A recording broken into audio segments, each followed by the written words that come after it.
ছোট্টসা কিউটসা দেখতে ড্রেসটা। এটাকে অনেকে জাম্পস্যুট বলে, অনেকে ডাংরি বলে। তো চলো আজকে একসাথে মিলে এই ড্রেসটার কাটিং এবং স্টিচিং খুব সহজ উপায়ে শিখে নিই। আর হ্যাঁ, এই ড্রেসটার যে মেজারমেন্টগুলো আমি নিয়েছি সেটা 1 থেকে 1.5 বছরের বাচ্চাদের জন্য কিন্তু অনায়াসে হয়ে যাবে। অ্যাট ফার্স্ট কাপড়টাকে উল্টো করে ভাঁজ করে নিয়েছি। আর এখানে 6 ইঞ্চি টপ পার্টটা হবে, তার জন্য উপরে 1/2 ইঞ্চি মার্জিন রেখে তারপর 6 ইঞ্চিতে দাগ দেব। আর তার সাথে দেখো 1/2 ইঞ্চি নিয়েছি আমি মার্জিন। আর্ম হোলটা নিয়েছি 3.5 ইঞ্চি আর শোল্ডারটা নিয়েছি আমি 4 ইঞ্চি।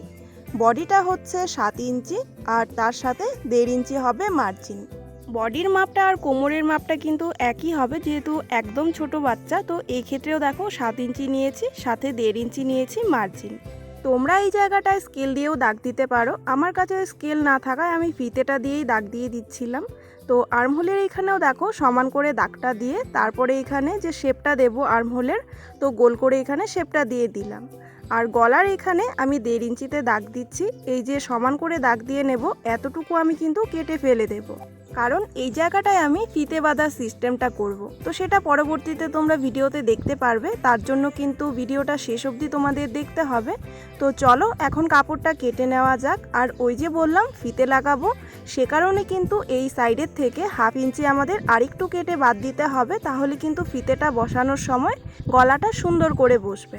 তো যাই হোক, ফ্রন্ট পার্টটা কিন্তু আমাদের একদম কমপ্লিট হয়ে গেছে। এখন আমরা কাটবো ব্যাক পার্টটা।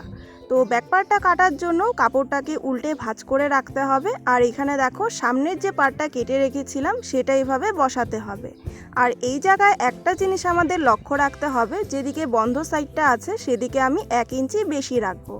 তো এভাবে রেখেই দেখো বাদবাকিটা সব সেমভাবে আমি কেটে দিচ্ছি। আর হ্যাঁ, আরেকটা জায়গায় এই যে আর্মহোলের জায়গাটা যখন পিছনের দিকটা কাটিং করব, তখন এই আর্মহোলের শেপটার এখানে একটু বাড়তি রেখে দেব। সামনের দিকটা একটু ডিপ হবে আর পেছনের পার্টটায় কিন্তু কাপড়টা একটু বেশি থাকবে। আর এখানে যে 1 ইঞ্চি বাড়তি রাখা হয়েছিল সেখানে আমি ছোট্ট করে একটা কাট লাগিয়ে দিয়েছি বোঝার সুবিধার্থে যে এতটুকু আমাদের বাড়তি। তারপর এখানে দেখো মাঝ বরাবর কেটে নিলাম, ব্যাস আমাদের উপরের পার্টটা তৈরি। এখন দেখো আমরা নিচের পার্টটা তৈরি করছি, সে কারণে আমাদের এখানে কাপড়টাকে 4 ভাঁজ করে রাখতে হবে। তো দেখো আমি কিভাবে ভাঁজটা করেছি, সেভাবে তোমরা ভাঁজটা করবে। আর যেদিকে বন্ধ দিকটা আছে সেভাবে তোমরা মিলিয়ে বসাবে। তো উপরের পার্টটা নিচের পার্টটা জয়েন করতে গেলে আমাদের কিন্তু 1/2 ইঞ্চি লাগবে মার্জিন। তো উপরেরটা তো নেওয়াই আছে, নিচের দিকেরটা দেখো আমি নিয়েও নিয়েছি। উপরের মার্জিনটা ছেড়ে দেন আমরা লেন্থ নেব। তো লেন্থ আমি নিয়েছি 13 ইঞ্চি আর তার সাথে আমি 1.5 ইঞ্চি নিয়েছি মার্জিনটা। আমাদের কোমরের মাপ অনুযায়ী এদিকে চওড়াটা নেব। তো প্রথমে নিয়েছি দেখো 7 ইঞ্চি, সাথে 1/2 ইঞ্চি মার্জিন নিয়েছিলাম। আর এখানে হাইটা আমি নিচ্ছি 6 ইঞ্চি আর হাইয়ের জায়গাটাতেও 7 ইঞ্চি নেব, সাথে 1 ইঞ্চি করে এক্সট্রা নেব লম্বা লম্বি। নিচের গোলাইয়ের দিকেও আমি দেখো 7 ইঞ্চি নিয়েছি আর তার সাথে এখানে 1.5 ইঞ্চি নিয়েছি মার্জিন।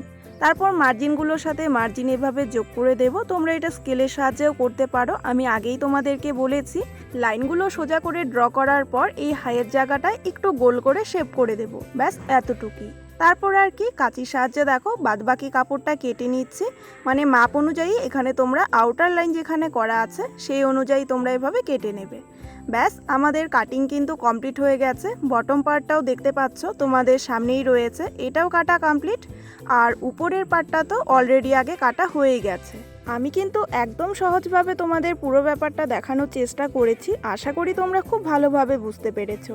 তো যাই হোক, এবার চলো সোজা চলে যাই স্টিচিংয়ের দিকে। প্রথমেই দেখো আমি উড়ুপ কাপড় কেটে নিয়েছি, মানে একটু ট্যাড়া করে কেটে নিয়েছি। তারপরে এই পট্টিগুলোকে আস্তে আস্তে জয়েন করে দেব। আমি একবারে লম্বা করে করেছি, তোমরা চাইলে একটা একটাও করতে পারো, মানে তোমাদের কাপড় যদি লম্বা থাকে সেক্ষেত্রে। তো আমার কাপড়গুলো ছোট ছিল, সেজন্যই কিন্তু আমি এরকম জয়েন করে লম্বা করেছি। এখন চলো আর্মহোলের দিকের পট্টিগুলো লাগিয়ে নিই। তো প্রথমে দেখো কাপড়টাকে আমি 2 ভাঁজ করে উপরের দিকে চাপ সেলাই একটা দিয়ে দেব। তারপর কাপড়টাকে উল্টে নিয়ে আরও 2টো সেলাই এরকম কিনার বরাবর দিয়ে দিতে হবে। তো এই সাইডে যেরকম করে কাপড়টা লাগিয়েছি, অ্যানাদার সাইডে একইভাবে করতে হবে। এটা আর আমি ডিটেলসে দেখাচ্ছি না। আর এই যে দেখো, এটা আমি পিছনের পার্টটা এখন তৈরি করছি। তো এখানে যেখানে কাট লাগিয়েছিলাম ওই যে 1 ইঞ্চি এক্সট্রা করে নেওয়া ছিল, তো সেখানেই কিন্তু বাইরের দিকে এরকম 2 ভাঁজ করে সাইড থেকে পট্টিটা সেলাই করে নিতে হবে। আর এটা যেহেতু একটার উপরে আরেকটা বসবে, সেজন্যই কিন্তু আমি 1 ইঞ্চি বাড়তি নিয়েছিলাম, যাতে সামনের পার্টটার সাথে একদম সমানভাবে বসে যায়। তারপরে উপরের দিকে কাটা হয়েছিল সেটাও দেখো আমি ভাঁজ করে সেলাই করে দিয়েছি। সামনের পার্টটাও ঠিক একইভাবে ভাঁজ করে সেলাই করে নেব। তো দেখো আমাদের দুই দিকের উপরের পার্টটা কিন্তু একদম তৈরি হয়ে গেছে। এখন একটার উপরে আরেকটা বসিয়ে সাইড থেকে সুন্দর করে সেলাই করে দেব। আর এখানে পিছনের পার্টটা তোমরা দেখতেই পাচ্ছ ভিডিওতে, একটার উপরে কিন্তু আরেকটা বসানো আছে। মানে এখানে তোমরা হুক বা বোতাম যেটাই লাগাও, একটার উপরে আরেকটা থাকবে। তো সাইড থেকে আমি 1.5 ইঞ্চি বাড়তি করে রেখেছিলাম, সেটাই মার্জিনটা দাগ দিয়ে দিলাম। দিয়ে তারপর দেখো এখানে দুটো করে আমি সেলাই করে দিচ্ছি। তো এই সাইডে যেভাবে সেলাই করেছি অ্যানাদার সাইডেও ঠিক একইভাবে সেলাই করতে হবে। আর কিনার থেকে আমি ছোট ছোট করে চটকা কেটে দিলাম। যাই হোক, উপরের পার্টটা কিন্তু আমাদের তৈরি হয়ে গেছে। এখন আমরা নিচের পার্টটা তৈরি করব। তো এই যে কিনার বরাবর হাইয়ের জায়গাটা, এটা আমি যেভাবে দেখাচ্ছি এভাবে সেলাই করে নিতে হবে। এখানে তো আমাদের 1/2 ইঞ্চি মার্জিন রাখাই ছিল, তো আমরা দেখো 1/2 ইঞ্চি মার্জিন বরাবর কিন্তু এভাবে দু সাইডেই সেলাই করে দিব। তো একটা সাইড আমার সেলাই করা কমপ্লিট হয়ে গেছে, চলো আরেকটা সাইডও সেলাই করে নিচ্ছি। তো এভাবে আগে প্রথমে সেলাই করে নেব, আর সেলাই করে নেওয়ার পর এখন ব্যাপারটাকে খুলব। তো খোলার পর এখানে দেখো শেপটা কিন্তু চলে এসছে, মানে নিচের দিকে প্যান্ট হবে, যেরকম প্লাজো প্যান্ট হয় সেরকম। তো এখানে দেখো প্যান্ট কিন্তু তৈরি হয়ে গেছে, মানে শেপটা চলে এসছে। এখন শুধু নিচের দিকটা জয়েন করতে হবে। নিচের দিকের জয়েনটা আমি একটু পরে দেব, তার আগে আমি উপরের কাজটা সেরে নিচ্ছি। এখানে দেখো উপরের যে টপ পার্টটা তৈরি করা আছে সেটার সাথে বটমটা আমি জয়েন করব। তো সেক্ষেত্রে আমার একদম মিডিল পার্টটা বের করে নিতে হবে। দেখো আমি সেলাইয়ের সাথে ধরে, মানে হাইয়ের জায়গাটা, এখানে কিনার বরাবর একটা চটকা কেটে নিয়েছি, যেটা হচ্ছে একদম প্যান্টটার মিডিল পার্ট। তো তারপর উপরের পার্টটার সাথে আমি এখন জয়েন করব, তো সেটা ভেতরে ঢুকিয়ে দিলাম। আর একদম মাঝ বরাবর এখানে কিন্তু আমাদের যেহেতু মাপ নিয়েই অলরেডি করা আছে জিনিসটা, তো একটুকু কিন্তু বাড়া কম হবে না যদি তোমরা সঠিক নিয়ম অনুযায়ী কাজটা করে থাকো। তো এখানে আমি চটকা থেকেই, মানে কিনার থেকেই সেলাইটা শুরু করলাম। তো এভাবে ভালো করে ধরে ধরে তোমাদের পুরো রাউন্ডটা সেলাই করে নিতে হবে, যেভাবে আমি তোমাদেরকে এখন ভিডিওতে দেখাচ্ছি। তো চলো আস্তে আস্তে পুরো পার্টটা সেলাই করে নিই। এখানে দেখো কথা বলতে বলতে সেলাই হয়েও গেছে। সেলাই করার পর কাপড়টাকে উল্টে দিলাম, আর এখন দেখো উপর থেকে খুব সুন্দরভাবেই কিন্তু বোঝা যাচ্ছে। তো উপরের দিকের কাজটা যেহেতু শেষ, তো এখন চলো নিচের দিকের কাজটা আমরা সেরে নিই। তার আগে কি করতে হবে, নিচে যে আমরা 1.5 ইঞ্চি মার্জিন রেখেছিলাম সেটা আগে ভালো করে ফোল্ড করে নিতে হবে, যেটা একদম নিচের দিকে আছে, মানে প্যান্টের নিচের পার্টটা। তো আমি দু সাইড থেকে এরকম করে কিন্তু সেলাই করে দিয়েছি ডাবল ফোল্ড করে। তারপর আমরা এভাবে হাইয়ের জায়গাটা জয়েন করে নেব। আর নিচে ওই যে 1.5 ইঞ্চি আমাদের মার্জিন ছিল, তো সেই 1.5 ইঞ্চিটা বাদ দিয়ে তারপরে এখানে দেখো আমরা সেলাই করছি। আর এই যে এখন মিডিল পার্টটা দেখতে পাচ্ছ, এখানে কিন্তু 1.5 ইঞ্চি নেব না, এখানে আমরা নেব 1 ইঞ্চি, যেটা আমি অলরেডি কাটিংয়ের সময় তোমাদেরকে দেখিয়েছিলাম। আমি এই জায়গাটায় দুটো করে সেলাই করে দিচ্ছি, তোমরাও অবশ্যই এই জায়গাটা দুটো করে সেলাই করতে পারো, আবার চাইলে নাও করতে পারো। যাই হোক, আর কিনার থেকে দেখো আমি এরকম ছোট ছোট করে চটকা কেটে দিচ্ছি। এমনিতেও এটা কটন কাপড়, যদিও প্রয়োজন ছিল না, তারপরেও আমি এভাবে করে দিচ্ছি।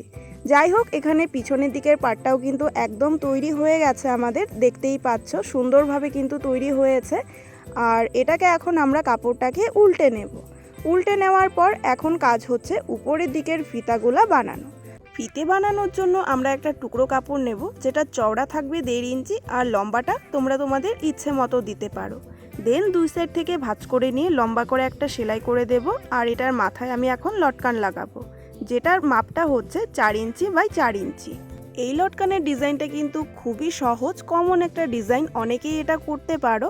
আর তোমরা যারা করতে পারো না তাদের জন্য আলাদা করে পরবর্তীতে আমি একটা ভিডিও করে নেব। যাই হোক, এখানে কথা বলতে বলতে দেখো আমাদের লটকানটা বানানো হয়ে গেছে। এরকমভাবে আমি 4টা করে নেব, মানে টোটাল 4টা দড়ি বানাতে হবে, যেহেতু দু সাইড থেকে লাগাতে হবে, নিচের পার্টে দুটো, উপরের পার্টে দুটো। তো এখানে দেখো আমি যেভাবে দেখাচ্ছি তোমরাও সেভাবে ভালো করে এটা সেলাই করে অ্যাটাচ করে দেবে।